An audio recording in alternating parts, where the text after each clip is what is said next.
नमस्कार बंधु आमी অলোক চক্রবর্তী জয়তারা পূজা পদ্ধতি চ্যানেল থেকে আপনাদের সকলকে স্বাগত। আশা করি প্রত্যেকে ভালো আছেন, ভালো থাকবেন। আজ বহুত দিন পরে আমি আপনাদের সামনে আবার এসেছি বিশেষ কিছু জানবার জন্য এবং জানাবার জন্য। আসুন পর্বটা শুরু করি। অনেক ক্ষেত্রে আমরা দেখছি যে মহিলার দিয়ে যে শ্রাদ্ধীয় ক্রিয়াকর্ম অর্থাৎ পিতৃশ্রাদ্ধ বা মাতৃশ্রাদ্ধের ক্রিয়াকর্ম করানো হয় বা মেয়েরা পিতৃলয়ে থাকলেও শ্রাদ্ধ কর্ম থেকে বিরত হয়ে যায়, এসব বিষয় নিয়ে আলোচনা করে আসুন সঠিক তত্ত্বটা জেনে নিই। তাহলে মেয়েদের বিবাহের পরে শ্বশুরালয়ে গিয়ে তারা শ্রাদ্ধীয় যে কর্মক্রিয়া করে, সেক্ষেত্রে তারা পিণ্ডদান পর্বে কিন্তু বিরত থাকে। অনেক জায়গায় দেখা গেছে, সে বিষয়টা নিয়ে আলোচনা করছি। আসুন আলোচনা করি। এক্ষেত্রে বৃহৎ পরাশর স্মৃতিখণ্ডে সপ্তম পাঠে 49 নম্বর পৃষ্ঠায় কি বলছে দেখিনি একবার। পিতৃপুত্রেণ কর্তব্য পিণ্ডদানাদি ক্রিয়া পুত্রা ভাবেতু পুত্রী চ তদভাবে সহোদরা। অর্থাৎ এখানে বলছে পুত্র পিতার পিণ্ডদান ক্রিয়াদি অবশ্যই করবে। সেক্ষেত্রে পুত্র যদি না থাকে, পুত্র অভাবে হলে কন্যা পিণ্ডদান করবে। কন্যার অভাব যদি হয় তখন সহোদর অর্থাৎ তার যে মারা গেছেন তার ভাই অথবা দাদা পিণ্ডদান করতে পারে। এটা হচ্ছে বিধেয়। অর্থাৎ সেক্ষেত্রে বোঝা যাচ্ছে যে পুত্র না থাকলে পরে পুত্র অবশ্যই প্রথমে পিণ্ডদানের অধিকারী হবে। পুত্র না থাকলে দ্বিতীয়ত কন্যা, কন্যা যদি না থাকে তৃতীয়ত আসবে সহোদর ভাই। সহোদর ভাই না আসলে তখন আসবে তার স্ত্রীও করতে পারবে পিণ্ডদান ক্রিয়া। আসি পরপর করে।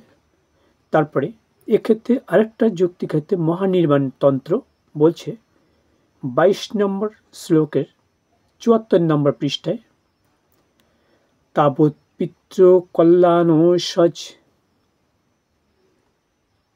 অর্থাৎ সেক্ষেত্রে হচ্ছে তাবৎ পিতৃ কল্যাণ সজ যাবৎ তন্নদহং ক্রিয়া যাতে পরিণয়ে পিতৃস্ত মাত্র বুঝ্য মুদারহিদম। এক্ষেত্রে বলছে মেয়েদের যে পর্যন্ত বিবাহ না হয় সে পর্যন্ত সে পিতৃকুলেই অসুস পালন করবে। অর্থাৎ পিতৃকুলে তারা পিতৃকুল যতদিন অসুস পালন করবে ততদিন পর্যন্ত তার অসুস থাকবে। বিবাহের পরে মেয়ের মাতা পিতা মরণে ত্রিরাত্রি অসুজ হবে। অর্থাৎ বিবাহ পরে ত্রিরাত্রি অসুজ হবে। সেটা কেন পরে বলছি যে সেখানে কেন ত্রিরাত্রি অসুজ হবে। অর্থাৎ ত্রিরাত্রির পরে তার চতুর্থ দিনে ক্রিয়াকর্ম করতে পারে। আসুন পদ্মপুরাণ সৃষ্টিখণ্ডে কি বলছে, 53 নম্বর অধ্যায় বলছে, কন্যা শ্রাদ্ধাধিকারিণী পক্ষে চতুর্দহে শ্রাদ্ধ করিবে বিধেয়। তাহলে এবার আসুন পদ্মপুরাণেও সৃষ্টিখণ্ডেও এই একই কথা উল্লেখ করা হয়েছে। গরুর পুরাণ উত্তরখণ্ডে 26 নম্বর পৃষ্ঠায় 23-24 শ্লোকে কি বলছে, পুত্রাভাবে তু পত্নী সৎ পত্নাভাবে সহোদরা ভ্রাত বা ভ্রাতুষ্পুত্র বা স্বপিণ্ড শিষ্য এবা।